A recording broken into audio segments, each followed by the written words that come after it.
lui c'est mec national. Il n'y a pas mis photo ya Mervyn na cimetière. Mervyn a même qui photo azaki photo ya mwana fali ba ikoko aute ko bota récemment awa a linga kango akunzango 3 places selon ba durnaye.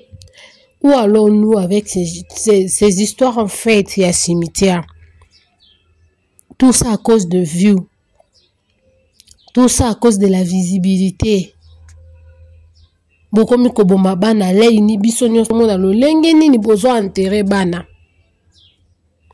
Où allons-nous dans notre pays? Ministre ceux qui a médias, ceux qui a culture ko kangela biso TikTok oti niki ma pona ba congolais.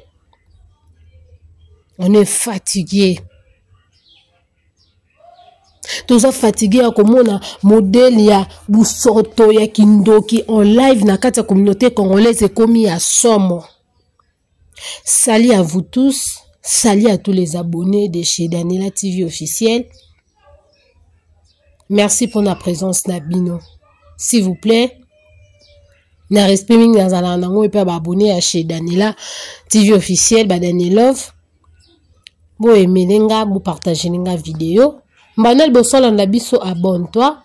Pour la bato ba bingate je réponds au dédié l'international et Daniela Makoto. Makambo aboye sito lembi. Mervyn, tout ça, je dois commencer d'abord par Mervyn. Nao bandela na lo bango. Mervyn est-ce qu'il y a solo ya Bob Lee? D'accord d'Ivoire si je me trompe pas. Est-ce que vous avez solo ya Bob Lee modèle à finga qui moi si à finga qui nani comment on appelle ça les la mweza nani oh auta ki ko se maquiller wana et tout non ça m'échappe aloba ki mabe pona mwana na ye la akoti mabele ni advanda kité ni pas kende ko tambola asala ki ba incarnation en plein live après 2 jours Bob Lee akoti mabele chose grave. Na matanga Bob Lee bato bande ko soutenir ye ndenge ba soutenir mettez les cœurs batie ba cœur partagez en live batondi na kata live plus de 5000. Ce genre de personnes bazala ki pe na ba live à Bob Lee mais l'air Bob Lee akufi na matanga na ye ba chaise ezala ki vide matanga Bob Lee ezala ki bato bazala ki te tous ces gens là au bazala ki tout autour na ye na ba réseaux sociaux baye matanga nete poane bezo ebisa biso même la nature eza ko enseigner biso le côté tous on a besoin yesu ye moko akitana mapapu atie bakasa tomate alati zambala pemba simbi ngonga azobeta ngolongolo poto nzima ke c'est lui Jésus yende alingite quand lui il dit que tika boy otiki parce que moni na zambala na ngonga na maboko alati pembe. Vous êtes le bosa wa mama bana Mervyn comme na bana mibale. C'est comme ti na niveau luisant akende na cimetière parce que zoti cimetière mabato. Comment tu peux être envoyé à ténèbres na milliers à TikTok? Tala bande konanga bini bozo mona ba réseaux sociaux. Moi j'étais là-bas. La TikTok n'a plus de 8000 abonnés. À l'époque batezaki poko que ça 8000 ezaki problème. La TikTok na 2000 toi na 2000 combien? 2021, 2023, ok. La TikTok na 2022. Na ba début à partir à ba mai comme ça si je me trompe pas. Je me sentais comme si c'est pas ma monde plutôt. Monde nanga ezakuna te. Je me suis dit que na bando poster sur l'autre, na longoli ba vidéo nanga nyonso tout. Mais tandis que j'étais aussi parmi bateau babande barando et tout na kata TikTok. Bateau baye na simana biso, non on a commencé na ba Mervyn. J'avais vu que Vonezoya na santa qui vend mon kwa mabe. Et puis nazaki victime à makambo belé à cause ya barando na banda ki na TikTok. J'avais décidé d'arrêter. Na bipona se protéger. Nikolo nango, je suis chrétienne. Nikolo nango, na bino, je dois arrêter. N'arrêtez TikTok, bande onanga. Quand nanga ezawana. Alongola ba vidéo nanga. Natika ba vidéo ya batu mso sezalaka wana, je laissé comme ça. Et natala TikTok te. Tout ce qui se passe sur le TikTok, na mon à partir de Facebook ou bien YouTube. Ou bien moutayo peut sans information. Na robeta plus de 2 mois na kota TikTok te. Je le côté TikTok peut-être on a continué à télécharger m'sou nzembo mo na moni muta poster vidéo mo boy ah c'est qu'on a encore zongo te na kena TikTok na télécharger ben c'est rare. Naza zo batin je sais parler na ebo sarando. Mais pourquoi na tika on a senti que wana monde na ngate. J'avais senti qu'il y a trop des envoyés des ténèbres na kata TikTok wana. Dieu m'a montré de choses pour ne pas dire. Dieu m'a montré des sirènes sur TikTok. Je suis pas parfaite. Na mo santuté. Bat bolandanga. Na mo santuté. Ya. Mais na parti moko ya rubanga nzambe na parti mo ya yo ka Saint-Esprit na sensible na mungongo nzambe. Tokola pe to lamu ki ba mungongo episinga pe na tika YouTube. Je vais laisser. Yes. Parce que na Saint-Esprit na kati nanga na esprit ya nzambe na kati nanga. Siko bato ka ba mervine na ba misusu bazana sans envoûtement parce que neti ba luison et sans envoûtement. Comment fais-tu tu peux avoir la photo de Muninga? Oui, asali mabe et tout, mais aucun na cimetière. Tu dis que na bengi mama ya Jemima akufa, na bengi mama oza ko invoquer milimu. Toi d'abord en toi, état d'âme na yo eza nini? Luison. État d'âme na yo eza nini? Boti ko yo tsa baninga na distraction ko bat batala bino ba envira bino nzra ne botsa bona kata distraction. Luison qui est poto sika luko s'intégrer yo continuer na kata distraction. TikTok ezaki monde moko biso de baki ezaki pona ko s'amuser. Ko se détendre mais quand on a vu que ce n'est pas ça sous bongo te comme monde abandoki bisika diable a tekit na ya fandi et tant que biso ba chrétien to moni musika to bendani. Faut en écoute à Saint-Esprit surtout si tu oye binzambi. Il y a tant de filles belé. Parce que tu vois que Mervyn a sali ou a sali pour na Baikoko. Et ça parce que Baikoko a bimi ça qui adresse nae. Sorry. Adresse il y a Mervyn Baikoko a zoa ki ngondeni. Baikoko ba note ka ba robe. Ba perruque ba blonde ka ndenga te kaka. Mervyn a commanda ki robe. A commanda ki bilamba mais on a mona ki za ki robe. Na monaka izara robe. Mais lorsque pour attirer là on a poste ndenge za na agence fois sa adresse complète c'est par là Mervyn a tinde ki adresse na pour que fali atinde là là fali ba Koko elle a vu que Mervyn a eu que si ba mutu passe parce qu'il fallait une façon ya ko souki ça y est. On a donné, comment on appelle ça, elle avait exposé l'adresse de Mervyn pour que Batou, souki ça y est parce que on en a marre, tous a fatigué pour la Mervyn. Allez qui m'ont touté dans carte internet, à part Kindoki. Peut-être lui s'est dit, elle s'est dit, yemo quoi, l'obinin. Alors, que tout ce que je fais sur l'internet, boebite na nyaza simananga, boebite ni na sala apona ya, bino bolandanga kaka. Vous êtes en train de rigoler, hein? Ah, Mervyn Moutamutu, mais c'est qu'elle est en train de dire ça des choses vraies. La fille, elle est sorcière. Elle est sorcière parce que comment fais-tu tu n'es pas sorcière même si randa ndengeni to mona baranda ba Karine to mona baranda ba tebele bele na carte internet ma maman na barando mais ba comment tina ba niveau te ozu photo mona muninga na internet et au print sango ba benga on essaie photocopie so impression ya au print sango ngana bon anglais parce que il y a certains mots il y a français comment que échapper au print sango après au linyango na singamo kwa rouge au zuba singolobi nazo ligoté yo tu ouvres ou tu close comment on appelle ça au creuser liboulou mabele au côté si photo mon et puis tu es en train de dire que nakunda qui place monter 4 places qui 3 places je savais que fali anga tinda bato Mais tu es quel genre de personne? En réalité, est-ce que vraiment on s'en tout normal? Non. Quand moi je vous disais plutôt depuis longtemps pour certaines personnes que la fille, elle est sorcière.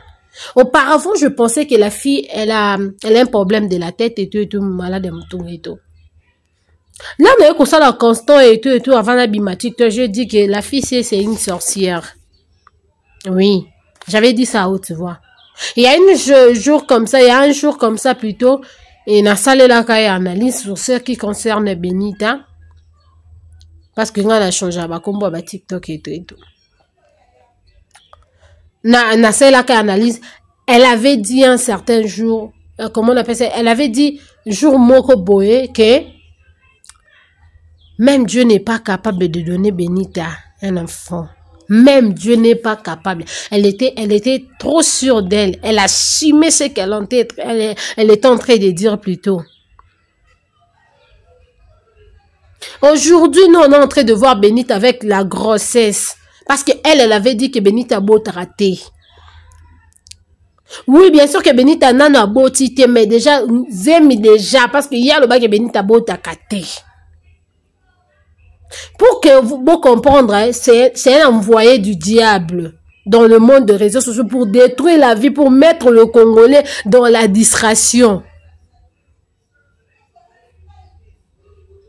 Mais vous êtes toujours là en train de rire, de sourire.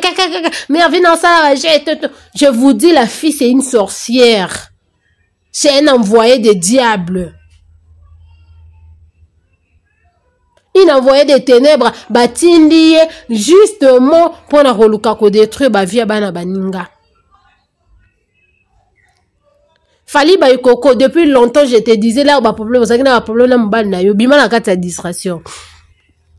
Koye bana koza la vedette, ezakate, fo bando diembe na muninga, okota na kata barando. Na bato bozarake, Mervyn, elle est en train de faire ce genre de choses. Vous êtes là en train de, mettez les cœurs, partagez, partagez. Si vous faites que, tel rablo on a été, bloqué et tout, luka formule, parce que c'est azam voyait ténèbres, batindi pas détruire ba vie ba nzambe, na kata réseaux sociaux, mingi na kata TikTok.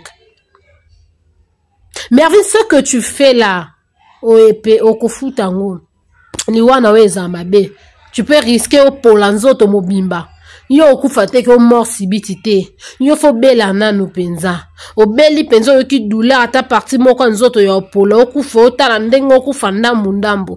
Pour te dire que notre Dieu c'est un Dieu capable, c'est le Dieu là qui avait envoyé de, comment on appelle ça, bampese, banzinzi, banini na Égypte. Bisika oyo Pharaon a monaki ke Nzamba za incapable. Il avait douté na Nzamba Moïse. Moïse a belela ki Nzambe. Abisi Nzambe, c'est juste pour ta gloire. Nzamba atindaki banzoi, atindi ba fourmi, atindaki ba insecte ndenge na ndenge pour envahir la maison de Pharaon, pour que Pharaon aille à reconnaître que Nzamba zana bamo. Et après là, Pharaon il avait demandé pardon chez Moïse pour que Dieu puisse enlever toutes les insectes que Dieu avait envoyés dans l'Égypte.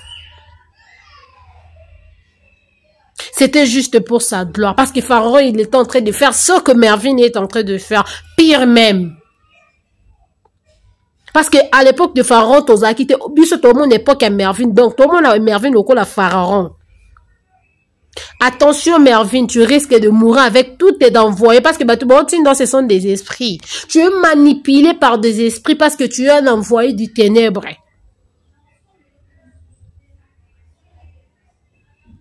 Mervyn au futa bobila futango basepela na liwa mutute to glorifier Nzambe te parce que bobila kufa non parce que zanzala biso nyosto lobby au lobby kuna to ebité ça sera le tour de qui? Mais nous on est en train de te donner l'exemple pour que tu puisses te repentir. Faut ça la repentance sincère ma chérie. Sinon, la vie de tes filles là, banana yo botiwana, basana sous la malédiction. So ba ebinzambe te ça sera pire en fait. Même sous bon baza sous bambumo ya ténèbres ko utiliser pour leur bébé ça sous génération ya série na bango barozala. Parce que yo moko oza nzete ya ténèbres, oza fruit ya ténèbres.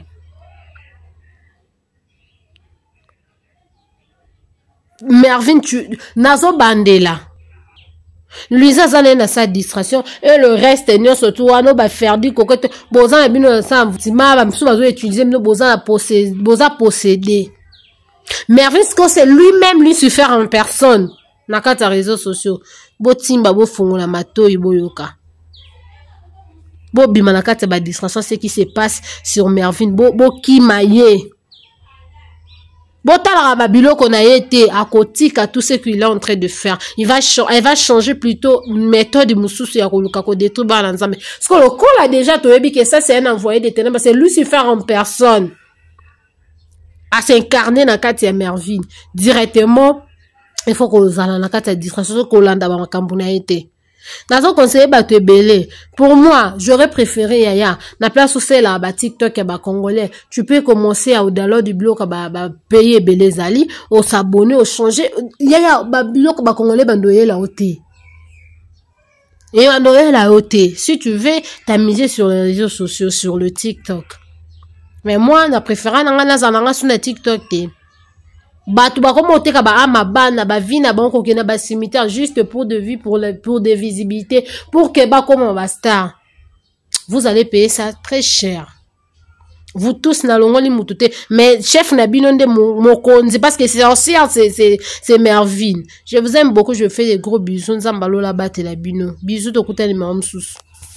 Et si Bandakalake, agence Kimia Shipping Canada, Yende Azali, Nzambe, agence de fret maritime et aérienne, Oyo ba Congolais, ma pesa confiance, Yakotia Biloko, de Canada, Kinshasa, Topé, de Kinshasa au Canada. Ozana Posa Kotia Koli, Mutuka, Topé conteneur, Tala agence ya série PACIR, Yangoyo, agence Kimia Shipping Canada, et si Nzimo Manango Bandakala, parce que Azali l'expérience, il y a 10 ans, bon Zimelangai, à na agence Kimia Shipping Canada, ba réduit ba frais na bango, na 30% bon Zimelangai, benga biso na ba numéro Oyo, plus 1 514 531 84 01. Okozala mobimba ndeko na ngai, boki mambangu, kotia biloko, Canada na Congo, topé de Congo au Canada. Awande, sérieux ezali, na ndenge ya défoité,